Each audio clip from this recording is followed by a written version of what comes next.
This is it. We're going to paint 3 locomotives with contrast paint with a paintbrush. I'm going to show you the results of the Brass Locomotive from the live clinic. It's in gloss, and I've begun the detailing work. Let's take a close-up. Paintbrush. As you can see, I've started detailing some of the things on it. Grills. Starting to do a little white.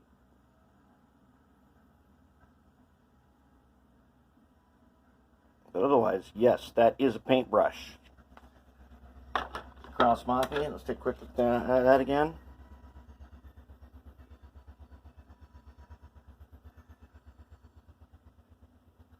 Contrast paint. Alright, so this is it. We're going to do 3 more. We're going to do them right now. This is what we're going to use. Blood Angel Red contrast paint. We do not thin this paint, and we paint directly from what's called the pot. I have a pool noodle on here because you will spill this pot opening it. Give it a little shake. We're going to paint 3 one time. Now, off the side on the paper towel over here, I've got 1 cup distilled water, 1 cup 91%. I'm going to be using white Tacklon brushes. They come in a pack, like 20 of them for $10 at Michael's. And that is, they're fantastic. They really do the job. And I'm not busting out brand new brushes. I have painted 12 locomotives out of 1 pot of this paint so far. This is the new one where I painted 3 so far out of it. Get my brushes ready. Let's get on some glasses. Now I've already, this is the V200. It's a Fleischmann, and it is die cast metal. So this ought to be cool. Primered white. These are all primered white and then rubbed down with a microfiber cloth to kind of smooth them out. This paint soaks in pretty good into this primer. So here's the deal. We're going to paint 3 at a time. Like I say, it takes the same amount of time to do 3 as it does to do 1. And let's get on with it. Let's get the show on the road and knock this out. Frequently asked questions. Can you mask with it? Well, this one here has a separation line right in here that's going to be chromed. So this is going to be a 2-color. If you were to just mask off, say, a 2-color scheme on something like this, I don't think you would want to use contrast paint. I think you would want to use the classic method. Citadel has 2 methods of painting: contrast and traditional. And in traditional, you're painting on a paint for like your factory new kind of stuff. So let's dive right in. Let's see if we can get this rolling here. Paint's open, brush is ready, and we're going to do 3 at a time. So we're going to go kind of around the world, and let's start it off with let's go GP9 first. We're going to do the rear. Hopefully my hands don't get in the way so you can see what I'm doing. And let's go ahead and go in the pot, get some paint on here. I'm going to start on the end. And I'm just going to get it in here. In 1 coat, this is going to look very bleached. It's a gravity-based paint, so you got to let it run. So you kind of want a lot on, and then you want to let it run. Let it run and do its thing. If it starts to pool up, dip your brush in the water. If it's recent pooling, if it's set up a little bit, dip your brush into the alcohol and redo the spot.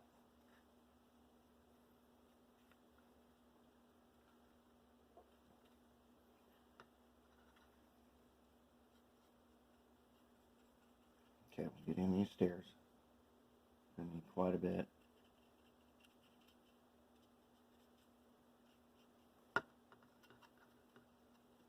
And then this is coat 1. We may not do an entire coat 2 because the neat thing about this is it's got some cool effects. And we may see some of those effects in coat 1 that we want to keep. In some places we won't like it and we will do coat 2.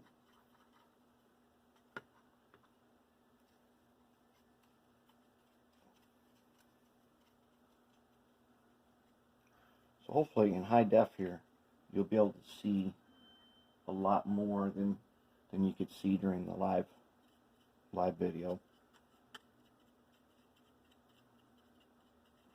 That's the whole idea for redoing this. The Brass Locomotive has turned out unbelievable, just fabulous. Okay, round 1 on the GP9. Let's go to the SD9. Same thing, we're going to hit this end. I'm not going to do in the fans, but I am going to hit, oops, I missed on that one. I'm going to hit the top of the fan, just a little bit.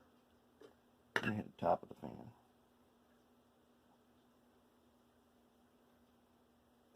Let's make sure it doesn't pool too much.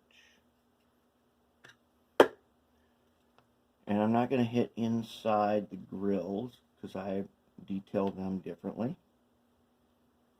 I like to get the grills to have the grill itself with a dark brown and then go back in with like a black kind of a wash so that the grill itself has collected dirt.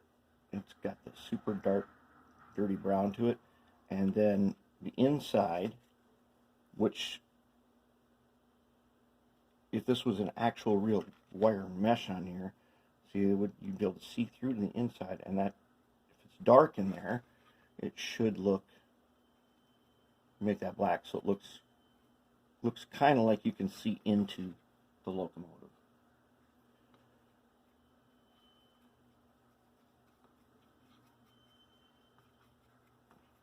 And basically, I'm just mopping this. I'm trying to mop it straight up and down because I want this stuff to, it runs by gravity and you get the special effect from gravity. The contrast effect is from the gravity. And basically what this contrast paint does under the old system, it combines 2 of the steps. It combines the base painting step with the shading step, where you use 2 different products before, you use 1 when you're doing this.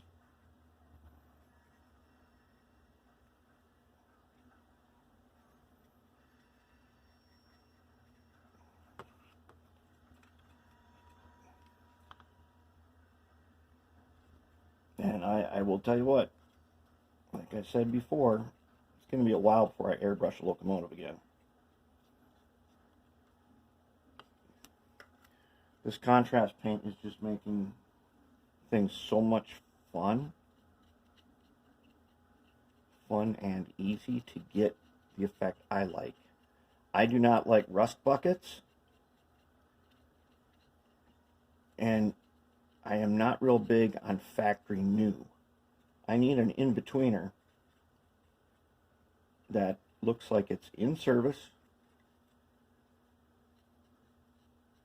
for a little while, but well maintained.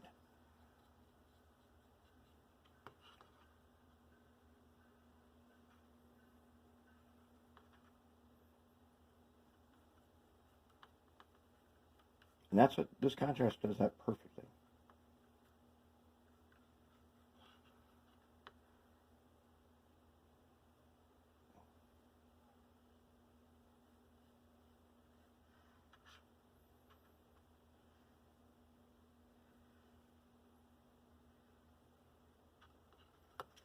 Very nice. Now, the other thing about doing 3 at a time, as you do the same 3 steps 3 times in a row, you get better. You get better and better. And while I'm doing this stuff dries really, really fast because it's acrylic and the pigment is ultra fine. All right, going on to the V200. The pigment is so fine that if you put it in front of a fan on low, it almost dries instantly. All right, so now let's try that. This is die-cast metal. This ought to look cool. Now I'm leaning my hands on the desk here because we're shaking. I don't have super steady hands. In fact, I'm going to do this because I got to do some cutting in. Set it up on a tape roll here.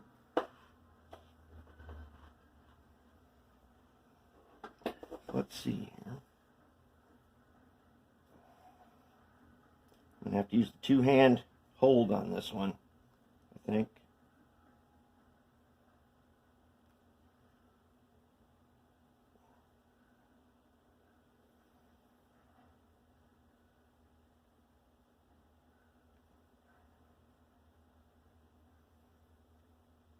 I don't need to put tape on this.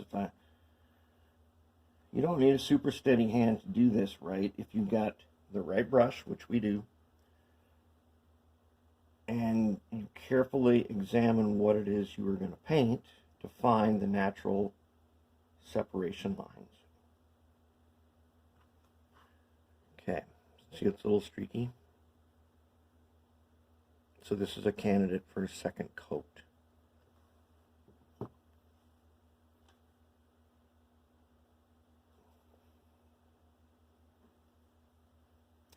This die-cast shell has a bunch of interesting raised details on it in metal, which is kind of amazing. All right, let's do another 2-hander. See if we can go this way.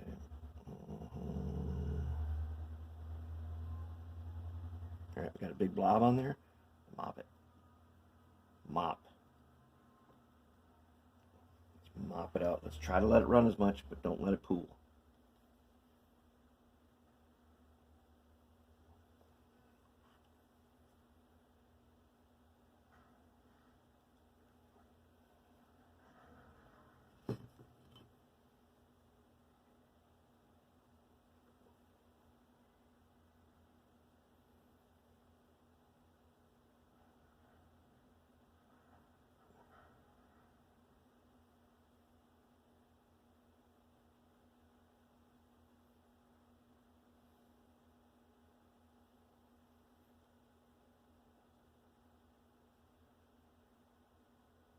It's okay if I get it a little bit into our piece there because that's going to get painted over with silver enamel. And that silver enamel will cover up a little bit of mistakes. Oh, what do we got going on here? Did we get a little piece of paper towel fuzz in there? I think we did. See if we can mop it out. Let's get it.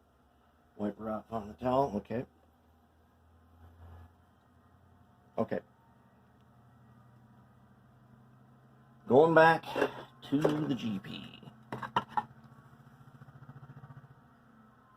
Let's get this guy. Hit his front. Let's hit the front of his cab.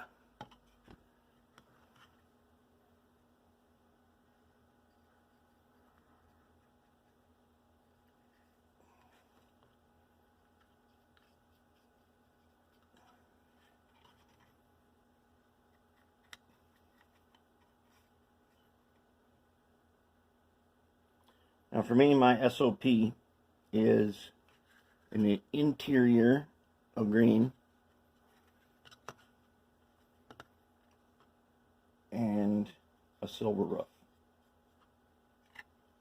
I love the reflective roof. That's just my thing. I'm not a prototype modeler, but I like consistency And any variations should be small variations.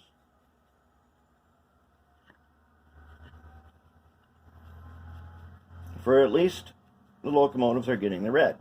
Now I've also done orange and I've done yellow. And I did a blue one. I did a kind of a teal looking thing. I've been experimenting with a number of different colors of this stuff. And the yellow and the orange are really easy to do. So is this red. This red is really easy. But it still takes practice. That's why you do 3 at a time. Do the one that matters least, like this GP9. I already got 6 of them done. So if there's going to be a mistake, let's make it happen on this one.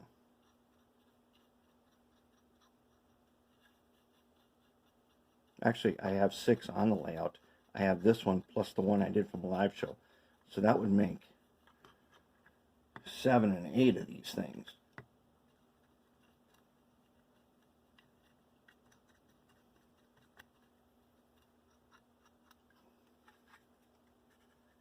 And this is the second pot that I've ever opened.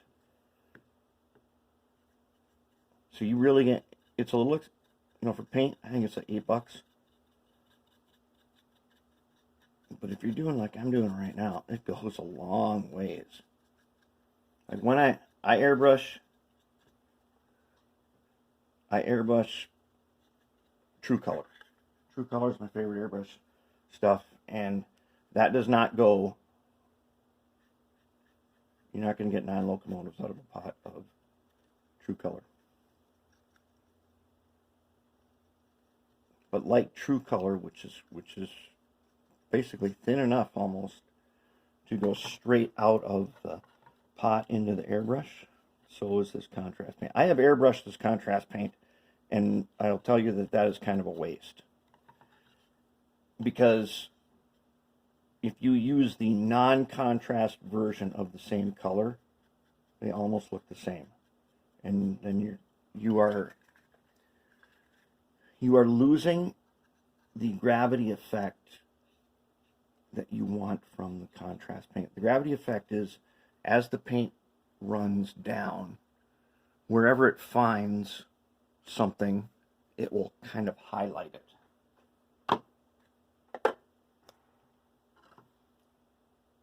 Like using a shader. Okay, this guy's really fuzzy. So let's see what happens. He's really fuzzy. I let him cure outside, and looks like he's got some fuzz on. Okay, we can't have that. So let me show you how to do this. Take an orange microfiber with the smooth side up, and I give him a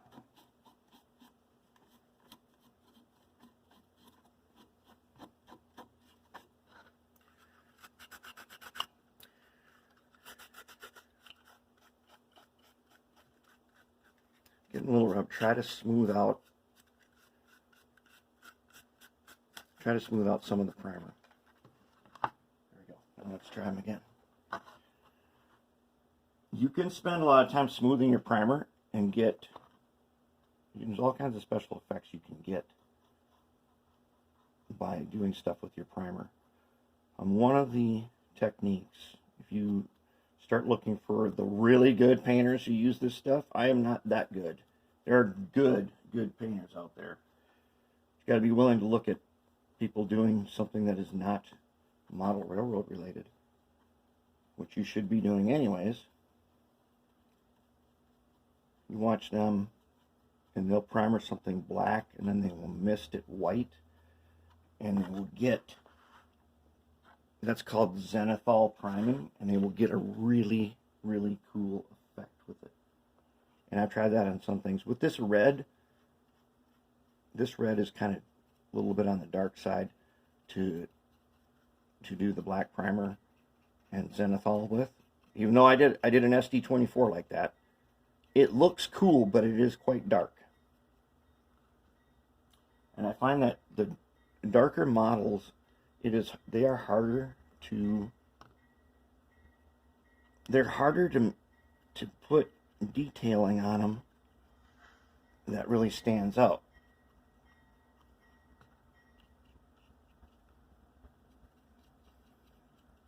So I like them a little bit on the lighter side. Plus I like my colors, basically the warm colors. This is a warm red.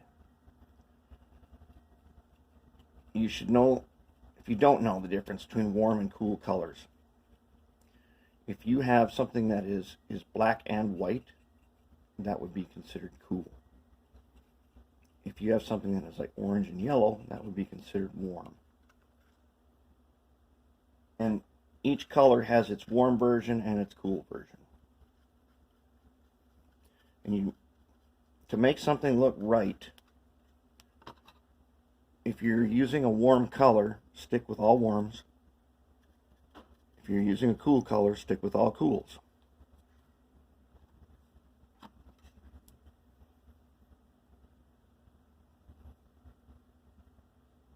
And that will give your model consistency. The paint it'll look like it belongs.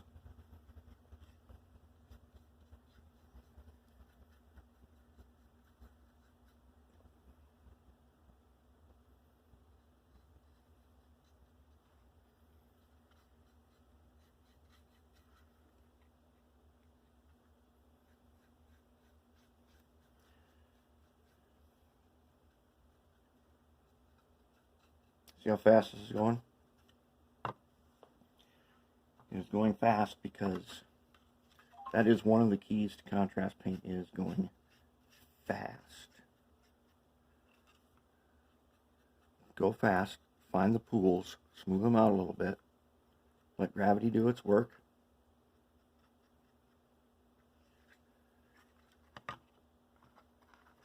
Let's get inside the little stairwells.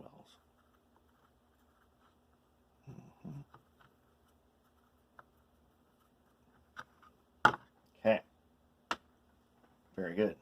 Let's go back to this guy. This die cast piece is going to look, I think, really super cool. Let's cut in with our two-hand method.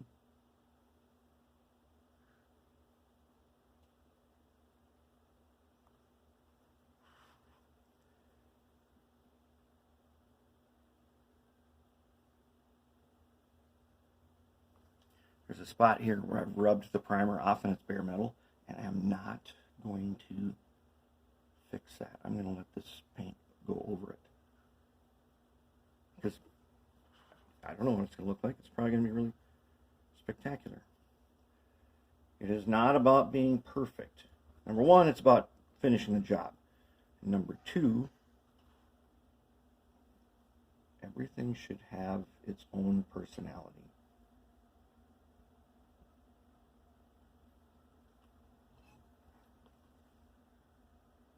I mean, if you make locomotives all the same, well, the difference being they have different numbers on them, what fun is that?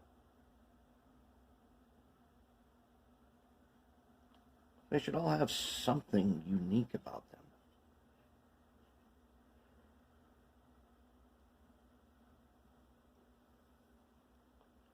There should be something fun in everything that you do.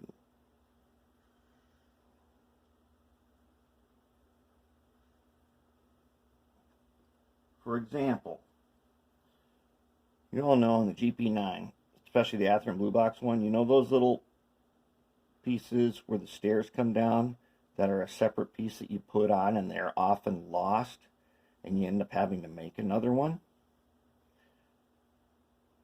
And that happens a lot, especially if you get them at the train show. They'll be missing those pieces. Also on the SD45 has one. I think the SDP40 has one. Probably the GP35. When I encounter that, I put that on later and I make a different color. Like, it went into the shop and whatever they had on hand, they just fabricated one and put it on. They didn't even bother to paint it to match. You know, that gives your, it gives your locomotives kind of their own identities.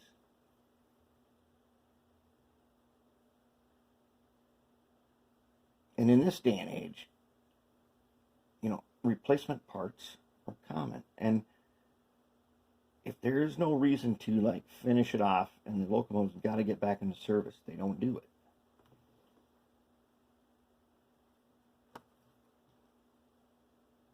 And that, to me, that makes them unique. You know, they're too busy, and it's not, there isn't time, they're not set up to paint a one-off part that they replaced on a locomotive. Locomotive's got work to do. Can't be messing around like that. So they leave it. And that is, it adds something to it. Okay. Ooh, this thing is gonna be sweet. Back to the GP9. All right. So I'm gonna leave the roof because that's gonna be silver.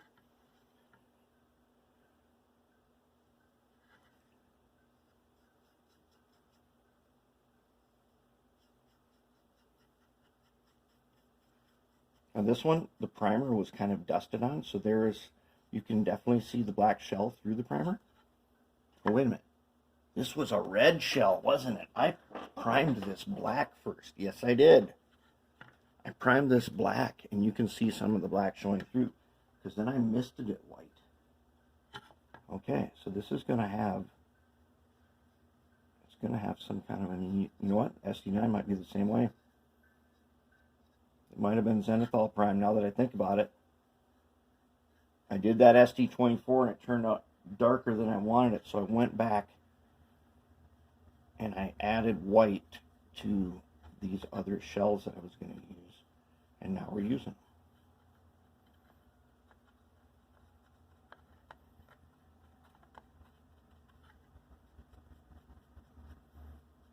And you'll have to, if you're interested in doing zenithal priming, watch the Wargamers do it, because one, they know a lot more about it than I do. I've watched them do it and I've done it, and I have found that it's really interesting, especially in really light colored paints. But there is some technical theory that they have, that they go through, that is something that, some stuff that you want to know, some considerations for what color paint you're going to put on.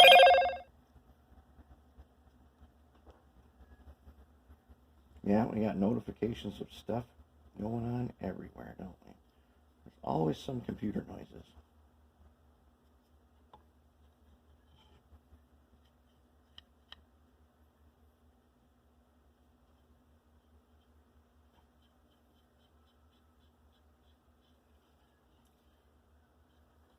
I'm probably going to go about halfway on this one and then switch over.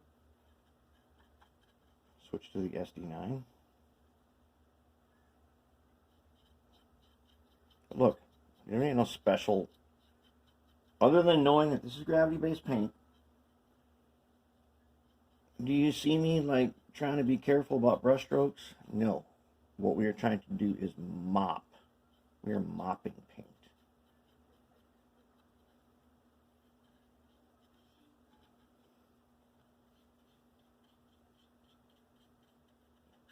That's one consideration that a model railroader needs to take into account when doing contrast paint, is that you watch someone do it on a video, they are painting a much smaller surface. And so their techniques are just slightly different because they don't have so much open surface to do. And I have found by trial and error that I just mop it.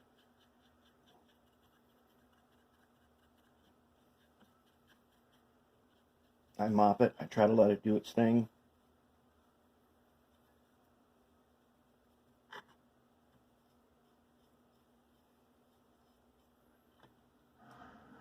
The step after painting is gloss coat. Okay, that is the step. That is the next step. Because one, you need that gloss coat if you're going to do decals. And number two, you need that gloss coat if you're going to start doing detailing using enamel, like testers, like I do. If you're going to start highlighting items, like I like to give all of my little hinges and things to look like some paint is chipped off. And I just use some testers, silver, or I use a Sharpie silver paint pen. That is the way I do it on pretty much all of mine. Whether it's prototype or not, or realistic or not, doesn't matter because all mine match. You got to find your signature. Every painter has a certain signature move that they do, and they do enough stuff you can identify their work by their signature moves. Mine is adding a dot of silver onto all my hinges and things. And then I like to get my decals. If you've seen my other stuff, I make big numbers, huge numbers. All right, let's let this guy set up and get this guy out here. Okay. I like big numbers because they're easy to see. And so I'm not a protester. Okay, so we are on to the SD9. All right. We're doing this in high def, and every once in a while I reach the camera limit for a single file. And then I gotta restart it so it can start a new file. I don't have it set to automatically make another file.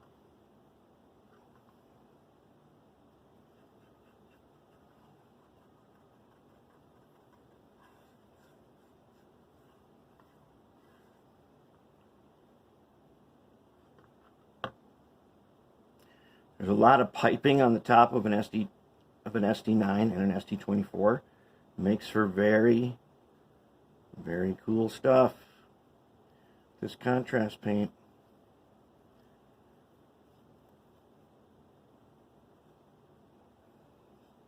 Where the paint pools, I'm just taking my brush, I'm getting in there and I'm soaking up some of it and then spreading it out somewhere else.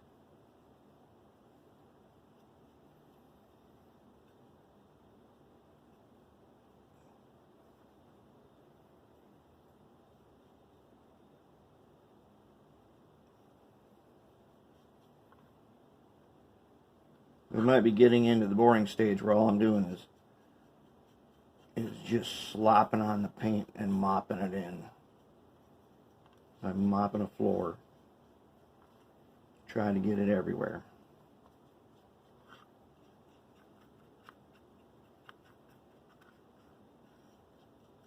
I'm leaving my grills untouched because they are going to get detailed. See the effect that's coming out on the front there?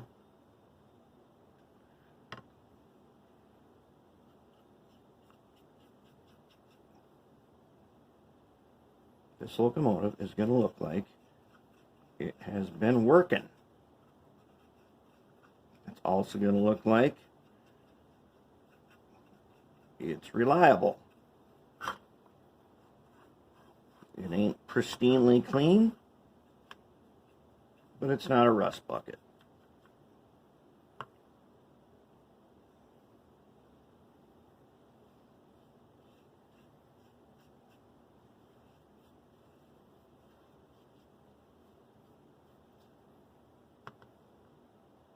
Okay. Got one open side on that one. Alright, let's bring in the V200. See how we can do this. This is going to be tricky. This is going to be, it'll roll over. I can't do it upside down because it will roll over.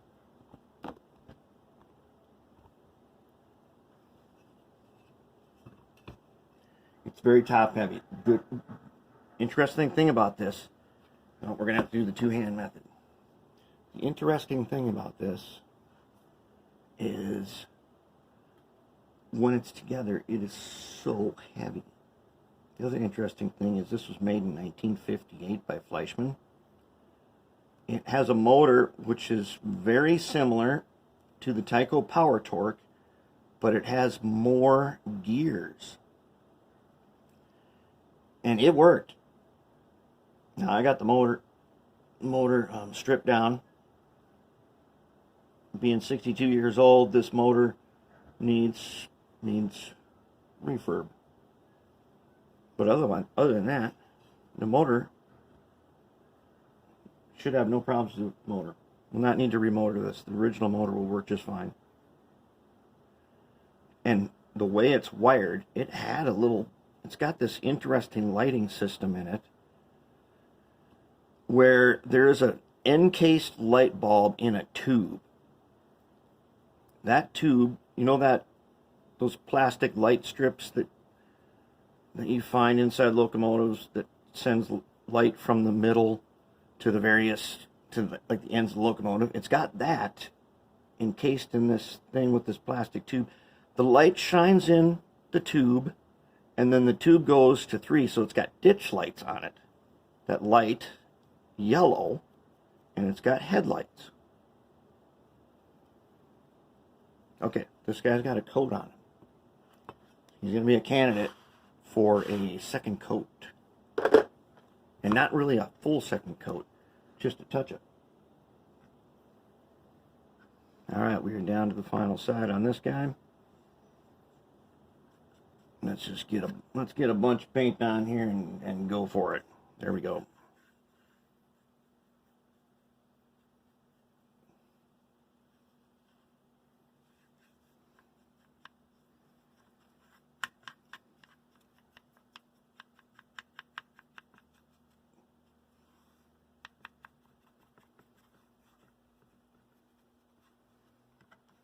See that? See how easy that is? It is that easy. Look at this. I'm putting on a glob and then I'm mopping. Okay, now I don't want to go straight across on here because you'll be able to see that. So now I'm going to almost like feathering it.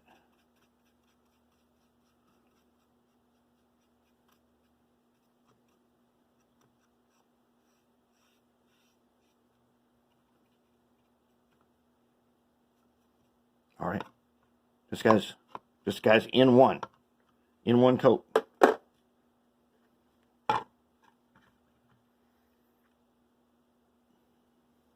Do the same thing over here. Slop it on.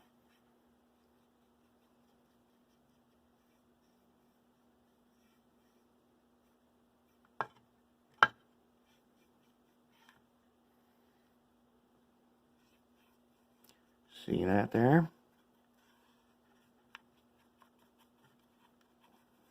Let's just get it all covered, and then we'll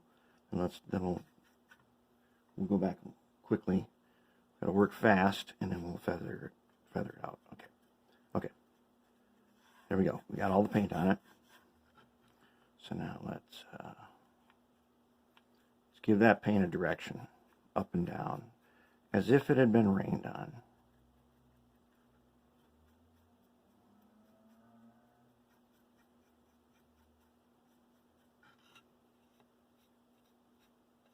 Okay, now it's pooling at the bottom, which is fine, because we can move that pool.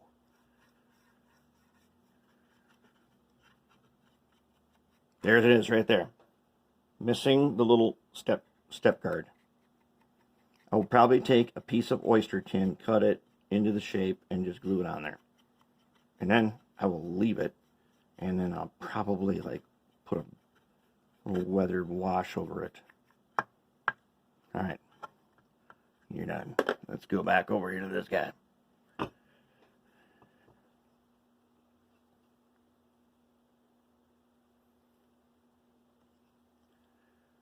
Okay, let's do the two-hander.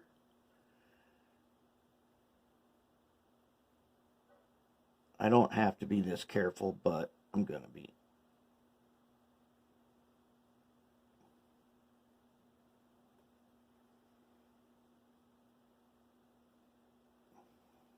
Okay. So when I was looking up pictures to see what these things actually looked like, they have a lot of chrome on them. And they got these interesting side windows where you can actually see the engine on the inside. And I'm going to put this thing in service on my lap. I'll figure out a way to put KD couplers on it, and I'm going to use it. I do not put time and effort into building a locomotive and then have it sit on the shelf. That is not happening. If I'm building it, then it's going to get run.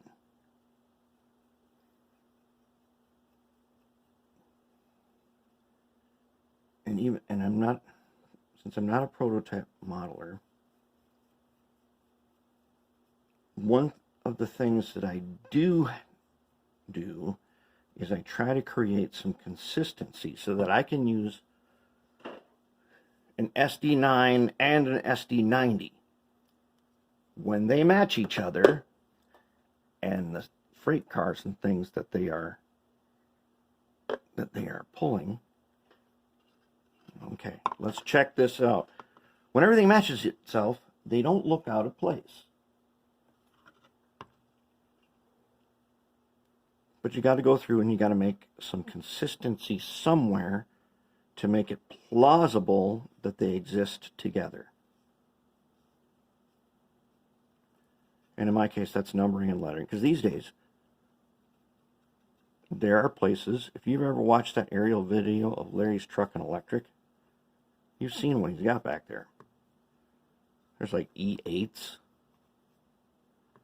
There's any number of SD9s.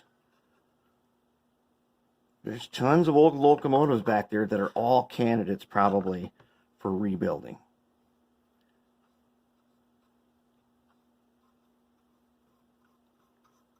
And there are a bunch of locomotive facilities. They take old locomotives and they're turning them into new stuff.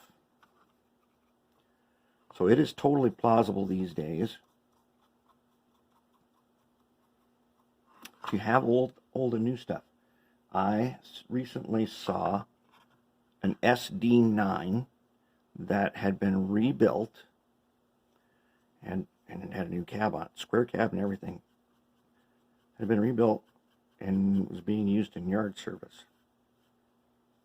It's pretty cool. SD9 Cadillac locomotives. That is what they call it. So now this is like Code 2, but I'm just looking for places where I might want to add Code 2, because I really don't. You don't have to add a Code 2. If you like the way it looks, if you are pleased with what you got, then you're done, and go gloss coat it. We are not trying to be perfect, but we are trying to finish. Our purpose is to finish, not perfection. If you're a perfectionist, this is not for you.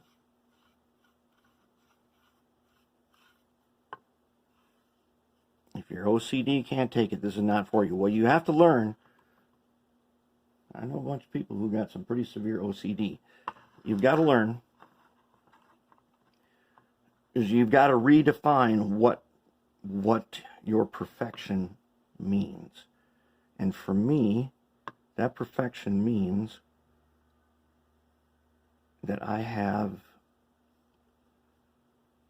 an interesting effect that I know that when I gloss coat, I'll be able to detail it and it will provide character. So that's why I am not going all over with a second coat everywhere. I'm looking for things that are obviously like globs. If there's a glob, I'm gonna paint out the glob. But otherwise, look at that, right there. Not even glossed yet. SD9, I'm calling it. You're done. GP9, how you doing? Let's get your cab a little bit better.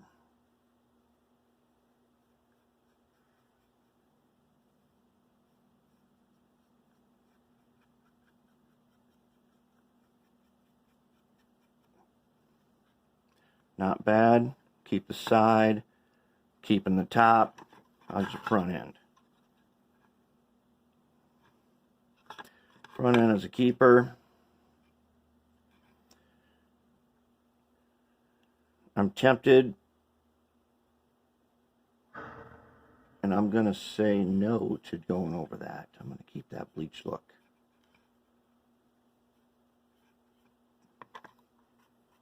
If you're a perfectionist, know when to say no. There's this kind of a splash looking thing here.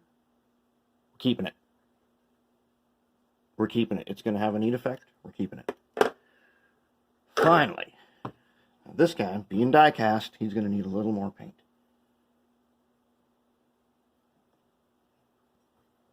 So, let's start over here.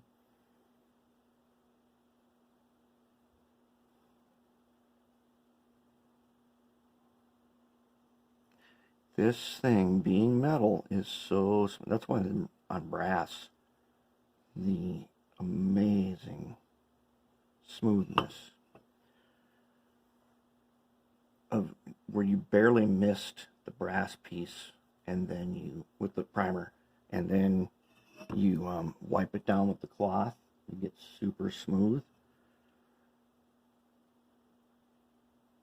And then you use this paint. This paint has a finer pigment than anything that you've ever tried before, unless you've tried this. There's just no way to compare how much finer this paint is. And like I said, this is going to dry instantly. I'm going to set this in front of the fan. I'm going to take it outside in a little while. I'm going to gloss it.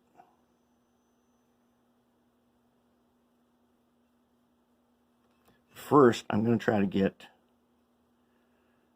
I want this thing to be just a little bit darker. It's got these raised letters on it. They are this thing is metal, and so the lettering is all raised up. For being made in 1958, the quality is pretty cool.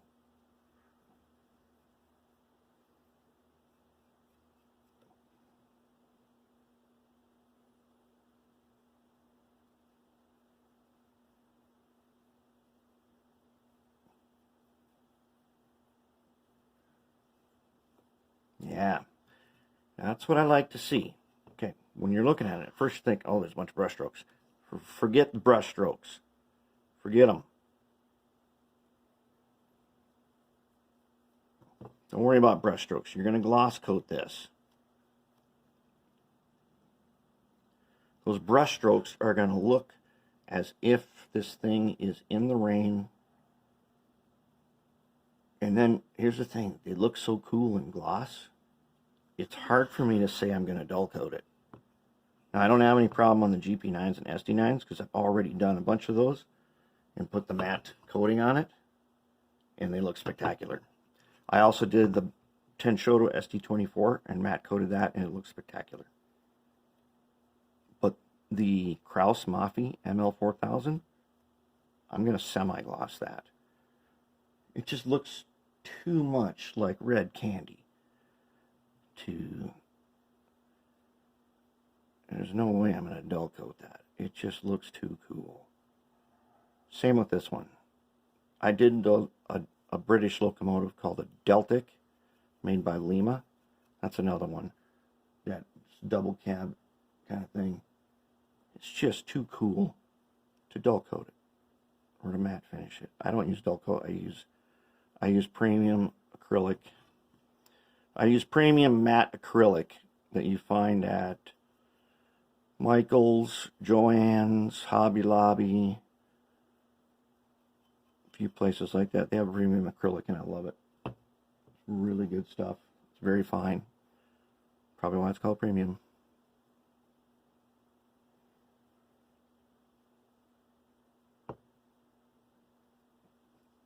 We're getting close to calling it.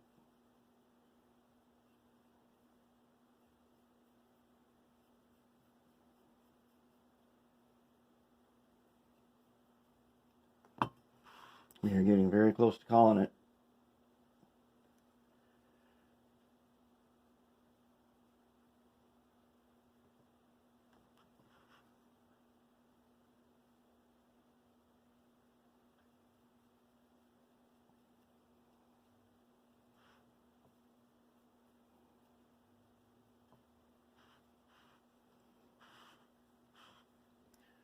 A little more on that front nose. I want this front to be looking like, I don't know, like, it looks like either like nail polish, or to me it looks like some kind of a red Christmas candy.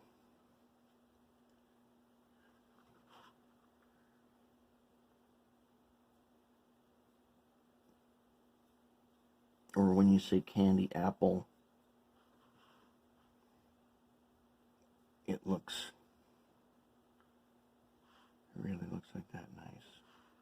And there's that part where the primer was damaged, and it looks great. I'm going to say in just a second here, we're going to be calling it.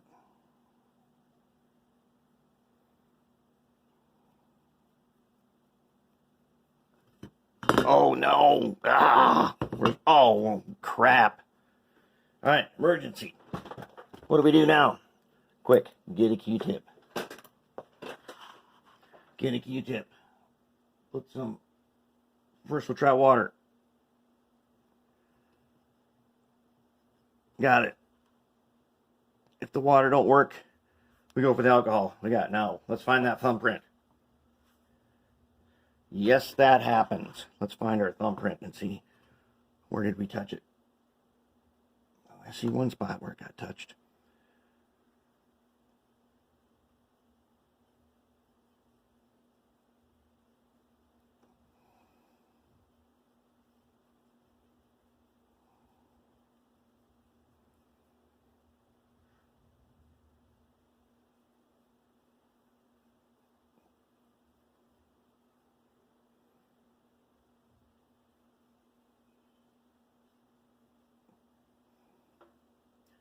And I see another spot here where it's got hit in the rollover. So 3 ways to do that. 1, put a lot more on. 2, dip your brush in water. 3, dip your brush in alcohol. Alcohol is the last resort because it will take the paint right off.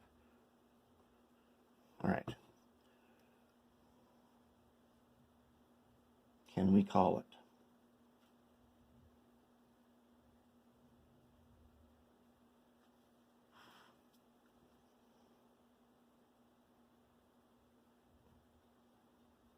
Calling it. I'm calling it. We're done. Oh, no. We're not done. We're going to do a little tiny bit right here where we cut in earlier.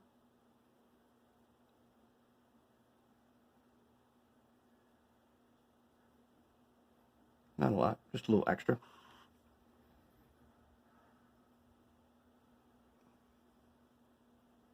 We don't even have to get it everywhere. We're just going to get it somewhere.